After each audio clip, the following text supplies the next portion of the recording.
So we have Michael Bauer giving a joint talk with Cesar Gomez, or at least his replacement.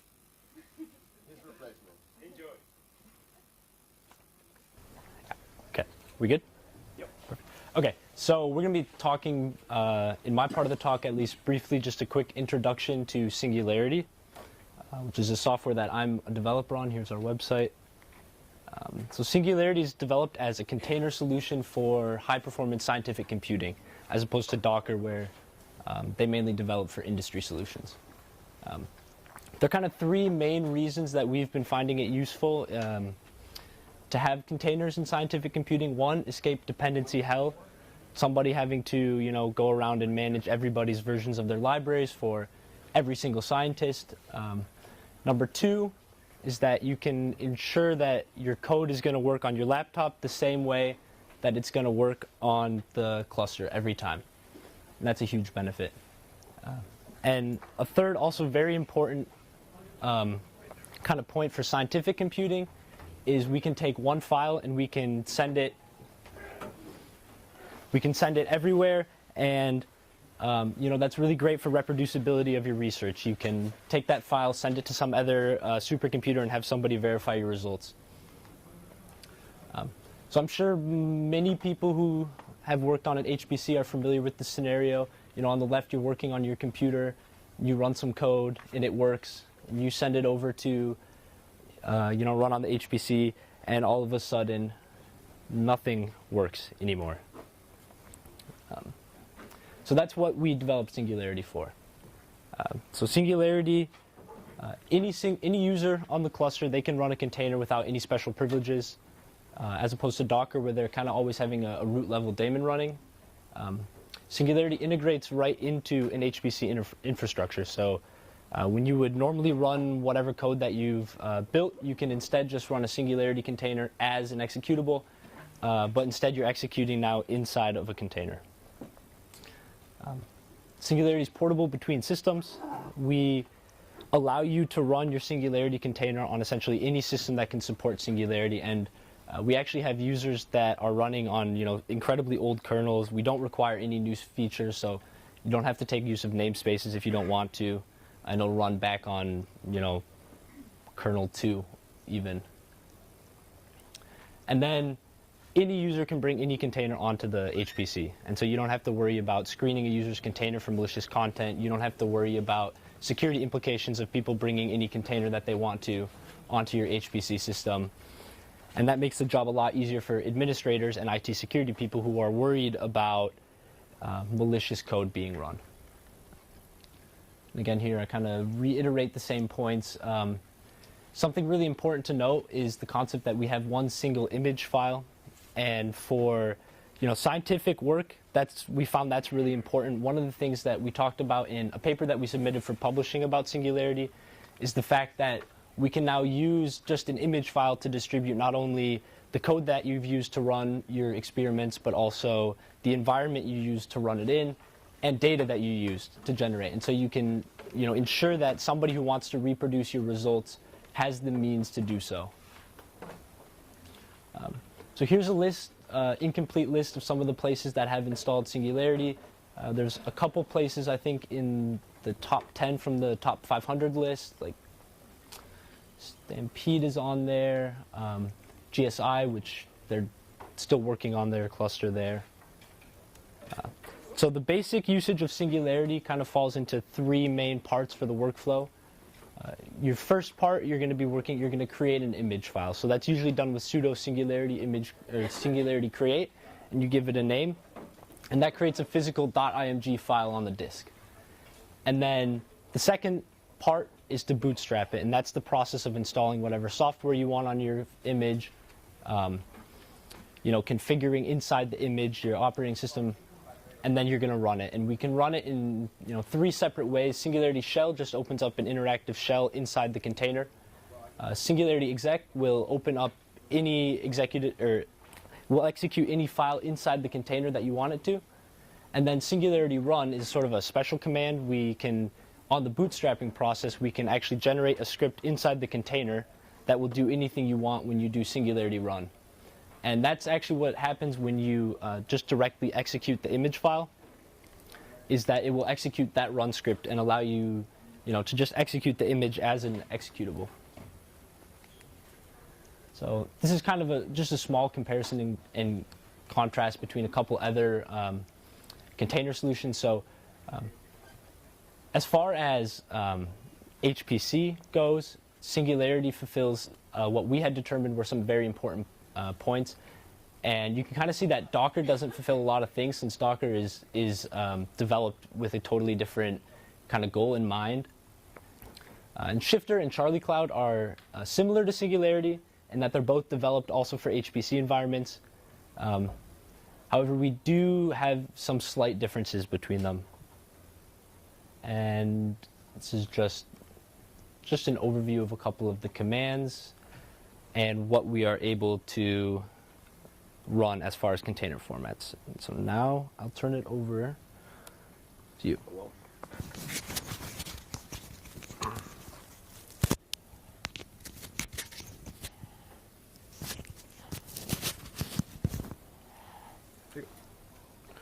Okay.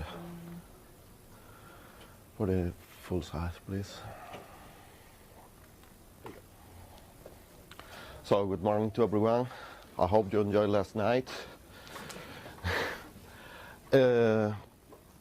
I'm this guy, Cesar Gomez, which is the guy that appears in every on the website and on every other place. Had a medical issue. He's well. I don't mind on him.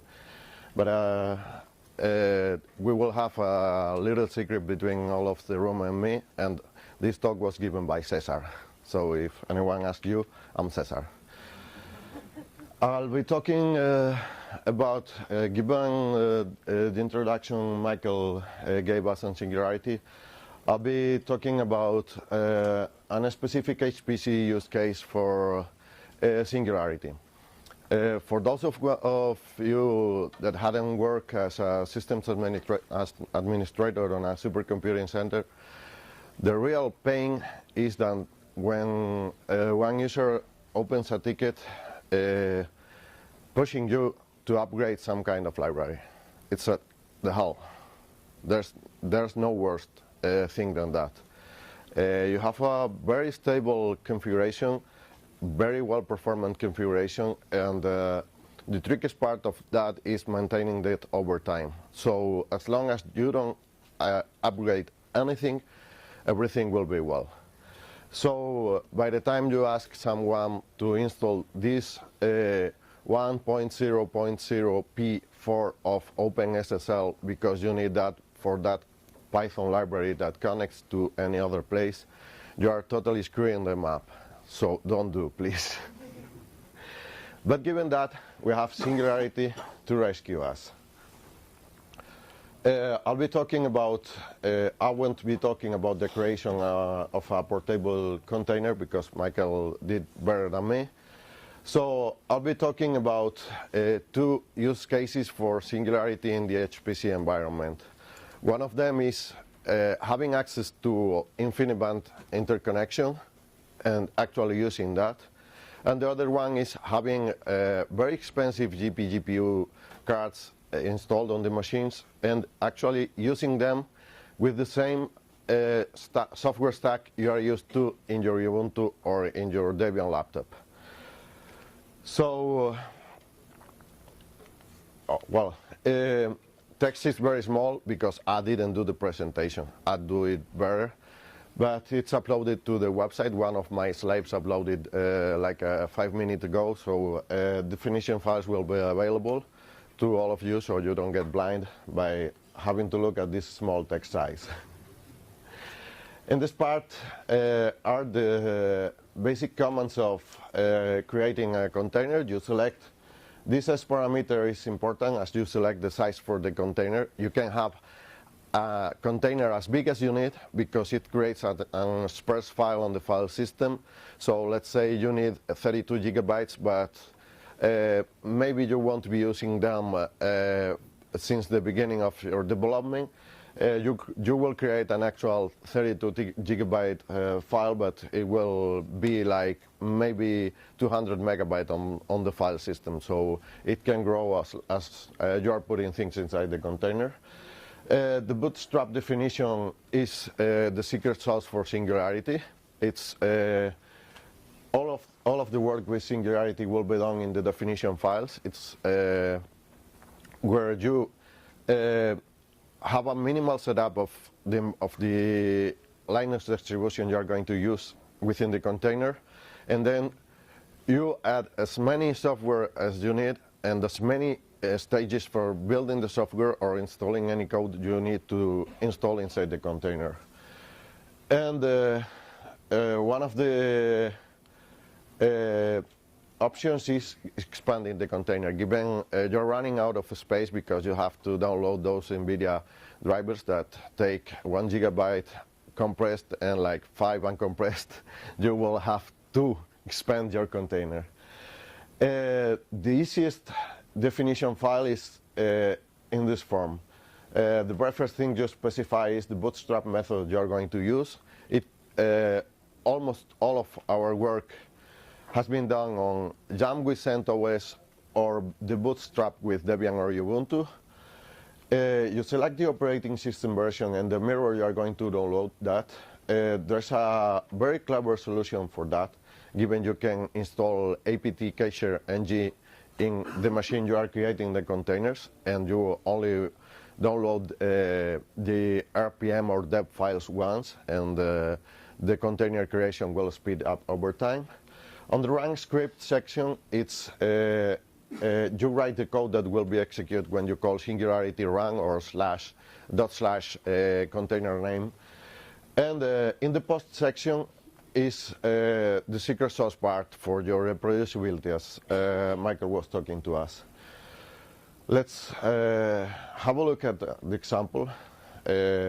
These guys have been working in a blind association in Spain, so they do so tiny text in order to push you to our association of blind people. We only have to concentrate on this part. We are creating a bunch of directories for the paths we are going to bind between outside world, given the machine, and inside world, given the container.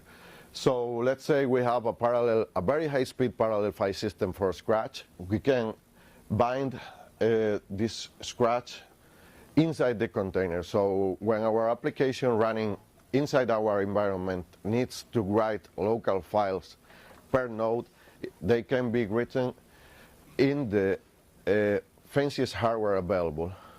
And if you need to dump some of your partial results in a shared file system, you can point them to a Scratch file system that is shared among the machines. So it gives you access to the actual enjoyable part of running code on a supercomputer, which is everything is faster than at your laptop. And by this part of the definition file, you are installing every dependence you are going to need. This step is run on your local machine, so the root privileges you're needing are more or less granted, or can be run inside a virtual machine that you have installed in a machine you don't have root access, let's say. And for the run script, you are loading as many environment variables you're going to need as possible. So in the case of the examples, you're going to, it won't be there. You're going to use OpenMPI libraries with InfiniBand, with local InfiniBand drivers binded to the image, and you're going to use the OpenMPI version that suits most your code. So you're not limited to the OpenMPI version or Intel MPI version available at the Supercomputing Center. Given that, we have almost magical example, as Greg told us yesterday, of what can be done with containers. This is actual code in a Spanish supercomputer. This is native code. It's a latency value. It's the same code run inside a CentOS Singularity container, and the same on an Ubuntu Singularity container. As you can see, there's a improvement only by updating the version of the operating system. On the other hand, if you follow the path of CentOS 7.3 within Singularity, you're not going to have so much bandwidth. And the scale doesn't make sense because there's no such difference between the parts. But the general idea is a container is performing better than native code for this specific use case. And in terms of bandwidth, a container is performing almost equal to native code within the cluster. This is the setup for the benchmarks. Will be uploaded with the presentation to the web page. Another example of trying to make you blind. As you cannot see, I will tell. We are installing the CUDA version we are going to need within the container, and the only thing we have to have is the driver available at the external file system.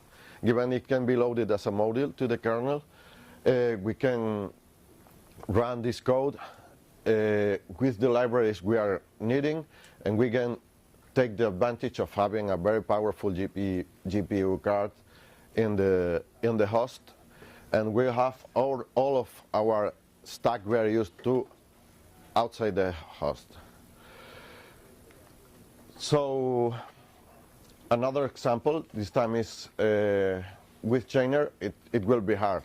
If you thought the other slides were the difficult ones, this it's Paulo's fault. Now we are bootstrapping the last version, the last LTS version of Ubuntu, and for the post part, you can see we are compiling OpenMPI, installing CUDA inside the container, so you will have matching versions of the CUDA stack and CUDA drivers inside and outside the container. And you are loading those libraries when running the container, so you don't have to take care about running some script just before calling SBatch or any other queue manager you are going to use, because the container will take care for itself of setting up the correct environment. More crappy small text. Now you are compiling, actually downloading and compiling the source code for Chainer. And by the time you need to run that, you are going to call the Python executable inside the container with the Chainer example code that lies inside the container. In case you need to write, your home directory will be binded directly inside the container, so anything you are writing in the home directory inside the container will be outside also. And if you need to bind special folders for, let's say, drivers or libraries that for the InfiniBand stuff, you can bind them by pasting outside path and inside path, and the container run script will set up the environment for using these libraries. I'm a bit long on time, so I will give you some time for questions, and thank you very much for the presentation.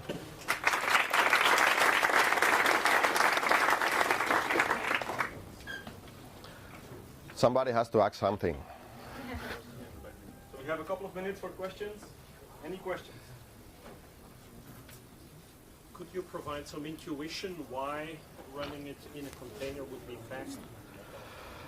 We were guessing about newer versions of the of GCC compiling the libraries inside the container. But we didn't profile that. That's something we found, but it's more likely that Ubuntu 16 is using GCC 5 and CentOS is using a bit older version, so it's likely it could be like that, but we don't have data, it's just guessing. Thank you. You talk about security implications, right? Yeah. But for what I've seen, you can also bind, for example, directories and so on. I guess the code in the container can also do some sort of escalation if you run it. So Oh, you will have the same permissions. Miguel, can you repeat the question? He was asking if you are binding host directories inside the container, you can escalate privileges inside the container for actual file system outside the container. When you're running the container, for the creation part you need root privileges in the machine, but by the time you're running the container you will be running them with the actual user privileges that is running the container. So in a shared supercomputing environment it's likely an unprivileged user. Let's say you have to bind some etc library verbs for InfiniBand libraries, and those files are owned by root and only writable by root. Inside the container you will have the same permissions for this file, so you cannot do anything inside the container that won't be allowed to you inside the outside the container. Export variables when the definition file modules will work, but you have to install modules. I couldn't. When you talk about having to export variables, Yeah. API route stuff, but you could use modules. I didn't understand you. Environment model. Advanced modules. Environment. But you have to install the modules. Yeah, you have to have a module installed inside the container. Yeah.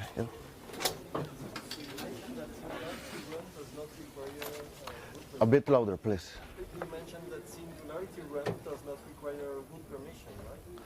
But my understanding is that it requires either user namespaces or a setuid root helper. Yeah, that's correct. Yeah. So, I mean, okay, so the question was, the understanding was that Singularity requires either user namespaces or a set UID binary. Okay. Excuse me. I'll just hold it. Yeah, and so the answer is essentially yes. So that's the entirety of how Singularity is working, is we're either having a set UID binary, in which case all privileges are dropped before any user code is run. We only use it to do certain things like that require root privileges. Or on some newer kernels, you can do it entirely in user space, and in which case then you're using user namespaces instead. Yeah, that's all we have time for. Let's thank the speakers again.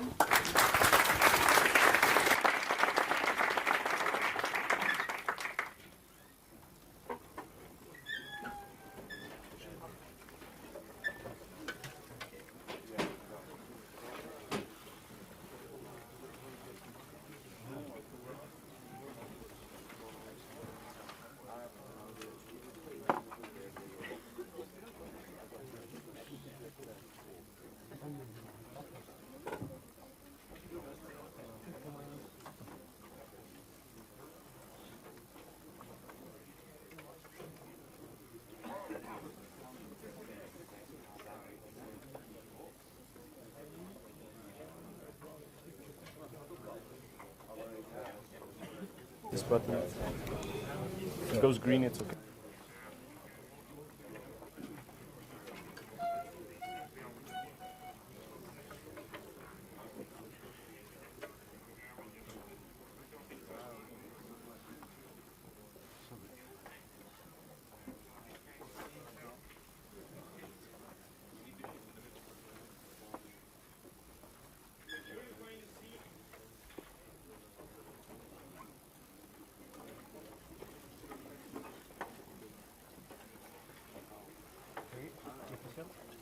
Matt, anything in? Ah, dank u. Ens, Alvario? Ja, go ahead.